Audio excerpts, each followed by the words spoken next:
Good morning, grade 8th. How are you all? I hope you all are fine. So, beta, today we are going to start our chapter 8, Cell Structure and Functions.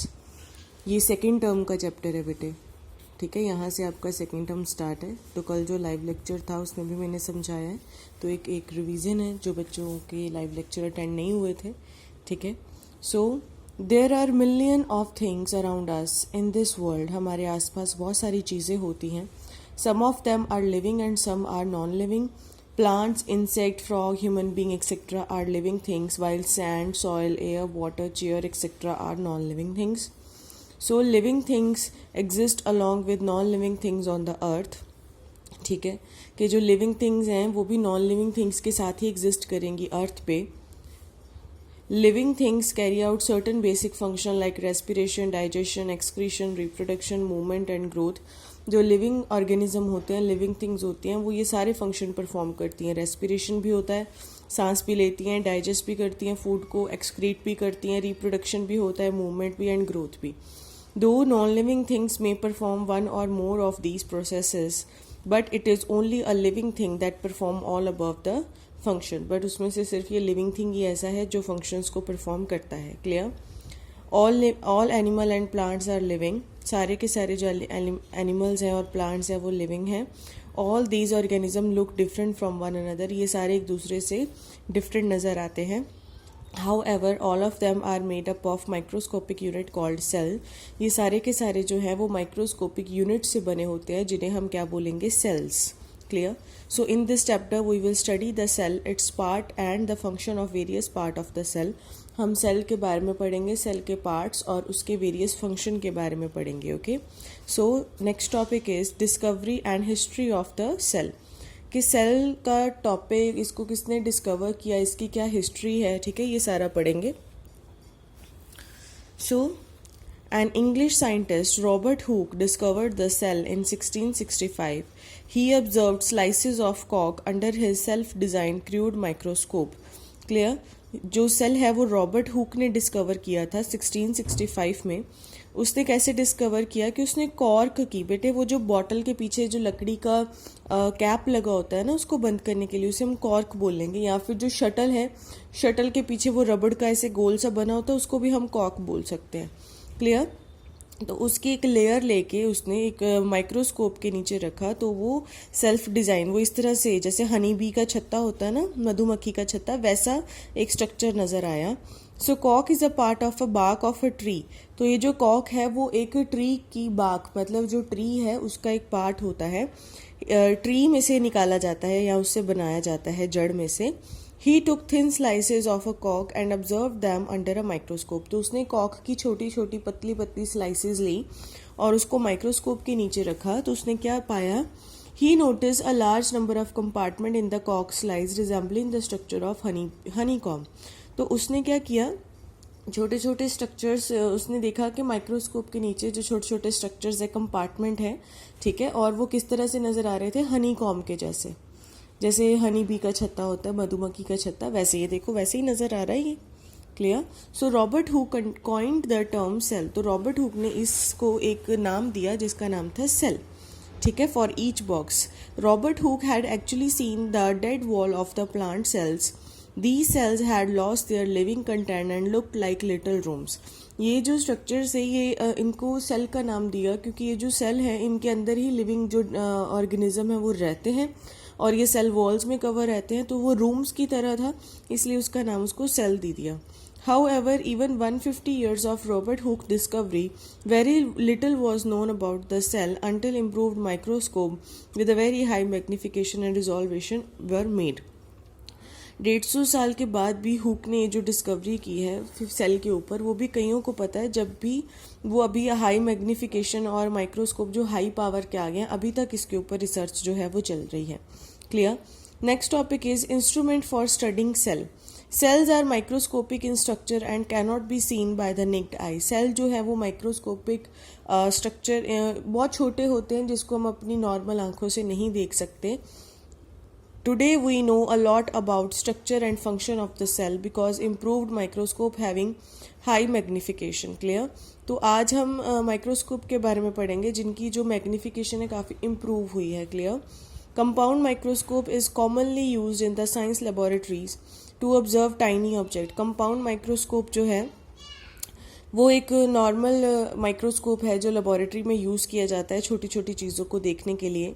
It uses glass lenses and visible light for. अच्छा, ये जो मैं आगे तो तुम्हें करवाऊंगी, ये जो microscope का प्रॉपर है, कल मैंने आपको होमवर्क भी दिया था यही, वो ये है कि जो माइक्रोस्कोप का स्ट्रक्चर है, आप ये चैप्टर शुरू करने से पहले आप एक पूरे पेज पे माइक्रोस्कोप का ये पिक्चर बनाओगे और उसको इसी तरह से लेबल भी करोगे। ठीक है, चैप्टर स्टार्ट होने से पहले आप ये ऊपर लिखोगे सेल स्ट्रक्चर एंड फंक्शन और नीचे माइक्रोस्कोप की पूरे पेज पे माइक्रोस्कोप की ये पिक्चर बनाओगे और उसको इसी तरह से लेबल भी करोगे एंड आफ्टर दैट आप उसके क्वेश्चन आंसर स्टार्ट करोगे। Okay, so observation magnification power of compound microscope ranges from 100 to 1500 time. ये जो मैग्नीफाइंग कंपाउंड माइक्रोस्कोप होता है ये कितना पावरफुल होता है, ये 100 से लेके 1500 गुना बड़ा दिखाता है उस चीज़ को। ठीक है, इलेक्ट्रॉन माइक्रोस्कोप, ये इलेक्ट्रॉन माइक्रोस्कोप कंपाउंड माइक्रोस्कोप से भी ज़्यादा पावरफुल है। Clear? Electron microscope is a very large instrument that help in observing various internal parts of the cell.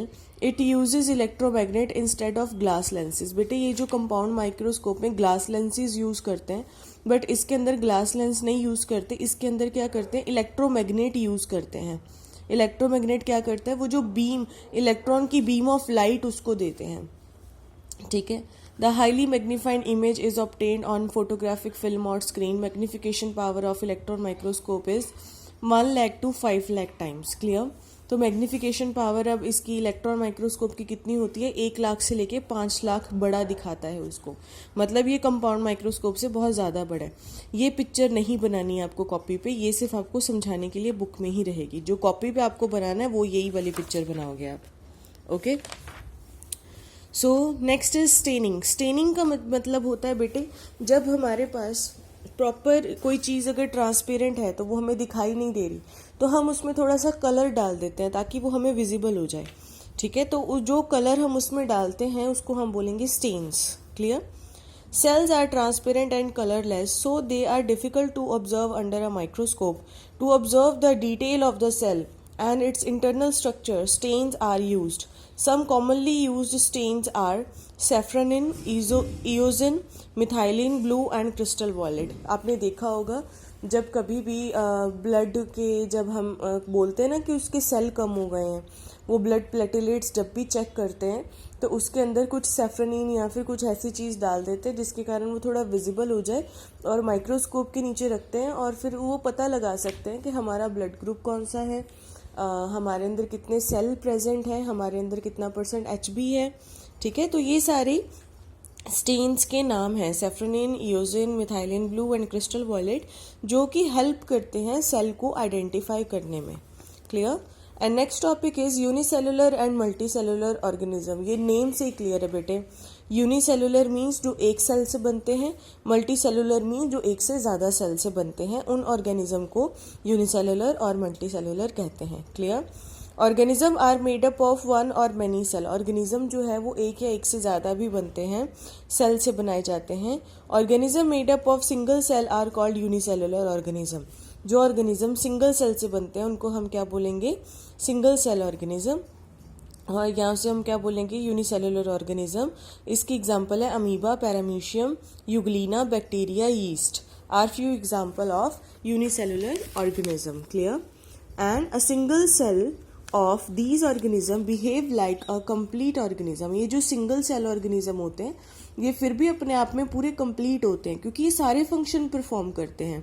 All the basic function of a living being, like digestion भी perform करेगा, respiration भी, excretion भी and reproduction are performed by the single cell. For example an amoeba is a unicellular organism. Clear? ये जो unicellular organism होते हैं ये सारे फंक्शन परफॉर्म करते हैं। मतलब ये सिंगल सेल होने के बावजूद भी ये रेस्पिरेशन भी करते हैं, रिप्रोडक्शन भी करते हैं, एक्सक्रीशन भी करते हैं, डाइजेशन भी करते हैं। ठीक है, जैसे अमीबा है, amoeba is a unicellular organism. It perform all the function like taking food in it, digestion, respiration, movement, growth and reproduction. ये सारे फंक्शन परफॉर्म करते हैं किसी भी नॉर्मल लिविंग थिंग्स की तरह। Clear? So organism made up of many cells called multi cellular organism. काफ़ी organism जो हैं वो ऑर्गेनिज्म जो काफ़ी सारे सेल से मिलके बनते हैं उनको हम क्या बोलेंगे, multicellular organism.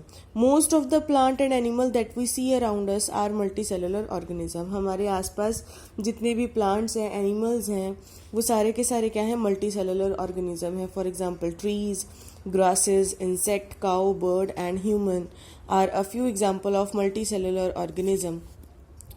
All multicellular organism begin their life as a single cell called the fertilized egg cell. जितने भी मल्टीसेलुलर ऑर्गेनिज्म होते हैं बेटे वो स्टार्टिंग में यूनिसेलुलर ही होते हैं, मतलब वो स्टार्टिंग में सिंगल सेल ही होते हैं. और सिंगल फर्टिलाइज एग जिसे हम क्या बोलेंगे, जाइगोट, वो सिंगल सेल से बनते हैं जिसे हम जाइगोट बोलेंगे. और फिर ये जाइगोट जब थोड़ा सा ग्रो कर जाता है तो इसके जो सेल है वो इंटरनली 1 से 2, 2 से 4, 4 से 8 इस तरह से लगातार ग्रो करते जाते हैं, तो वो एक मल्टी सेलुलर ऑर्गेनिज्म बन जाता है. Clear? The fertilized egg multiply and number of cell increases as the development of organism proceed. All the multicellular organism including human being show division of labor. So it means that different part of, मतलब ये जो जितने भी multicellular organism होते हैं ना, ये division of labor का भी बताते हैं. division का मतलब है बटा हुआ, labor का मतलब कि वो क्या काम करते हैं. अगर हम human body को लेके चलें तो ह्यूमन बॉडी में क्या होगा, हमारा जो एक स्टमक है, स्टमक का अलग फंक्शन है, हमारा जो हार्ट है, हार्ट का अलग फंक्शन है, लंग्स है, लंग का अलग फंक्शन है. मतलब बॉडी एक ही है, ऑर्गेनिज्म एक ही है, बट उसके अंदर ये जो डिफरेंट डिफरेंट पार्ट्स हैं उनके डिफरेंट डिफरेंट वर्क भी होते हैं. ठीक है, तो all multicellular organism including human be shows division of labor. It means that different part of multicellular organism perform different function. For example, a human body has a stomach to digest food, a heart to pump blood, bones and muscles to perform movement, and so on. Clear? Levels of organization. Clear? From cell to organism. अब ये cell to organism ये proper पूरी chain बनी हुई है बेटा. सबसे छोटा होता है हमारे पास सेल. ये जो प्रॉपर चेन बनी सबसे छोटा होता है सेल. जब काफ़ी सारे सेल को इकट्ठा कर देंगे तो बन जाएगा टिश्यू. क्लियर? जब काफ़ी सारे टिश्यूज़ को इकट्ठा करेंगे तो बनेगा ऑर्गन. अब ऑर्गन इसमें लंग भी हो सकता है, स्टमक भी हो सकता है, ठीक है ना, ऑर्गन बन जाएगा. जब काफ़ी सारे ऑर्गन इकट्ठे हो जाएंगे, जैसे एक स्टमक के साथ लीवर भी इकट्ठा हो गया, स्मॉल इंटेस्टाइन, लॉन्ग इंटेस्टाइन भी इकट्ठी हो गई, तो एक पूरा ऑर्गन सिस्टम बन गया ये हमारे पास. ठीक है ना. जब ऑर्गन सिस्टम बन जाएगा तो वो धीरे धीरे जब सारे ऑर्गन सिस्टम इकट्ठे हो जाएंगे तो एक ऑर्गेनिज्म बन जाता है. Clear? So, in multicellular organisms, cell represent the lowest level of organization. A group of similar cells performing a specific function join together to form a tissue. For example, all skin linings are formed of epithelial tissues. Different tissues join together to form an organ. For example, stomach, liver, and pancreas. Every organ perform a specific function. For example, stomach help in digestion of food. Pancreas secrete digestive juices. Plants also have different organs like root, leaf, and stems. All the organs that work together to perform a specific life function form an organ system. For example, esophagus, stomach, small intestine, large intestine, liver, pancreas are all organs that work together to digest the food and hence form the digestive system. Similarly, respiratory system, excretory system, and reproductive system have different set of organs that work together to carry out the life processes. The various organ system make up a living organism. Clear? तो ये आपको एक chain proper learn करनी है कि सबसे पहले cell, जब बहुत सारे सेल इकट्ठे हो जाएंगे तो वो टिश्यू बना देगा, बहुत सारे टिश्यू इकट्ठे हो जाएंगे तो ऑर्गन बनेगा, बहुत सारे ऑर्गन इकट्ठे हो जाएंगे तो ऑर्गन सिस्टम बनेगा, ऑर्गन सिस्टम अगर इकट्ठे हो जाएंगे सारे तो ऑर्गेनिज्म बनता है. क्लियर? तो ये एक MCQs हैं. The process not perform by non living things, जो नॉन लिविंग थिंग्स परफॉर्म नहीं करते, ग्रोथ, मूवमेंट, रिप्रोडक्शन, या ऑल ऑफ दिस, क्योंकि नॉन लिविंग थिंग ना तो ग्रो करेंगे, ना मूवमेंट करते हैं, ना रिप्रोड्यूस करते हैं, तो ऑल ऑफ दिस इसका आंसर है. Second, a group of similar cell performing a specific function join together to form a tissue. Similar group of similar cell, तो वो क्या बनाते हैं, टिश्यू बना देते हैं। क्लियर? तो आज हमने ये MCQs तक करेंगे। नेक्स्ट टॉपिक हमारा सेल शेप एंड साइज होगा। टिल देन अपना जो चैप्टर है वो अच्छे से रीड करते जाओ।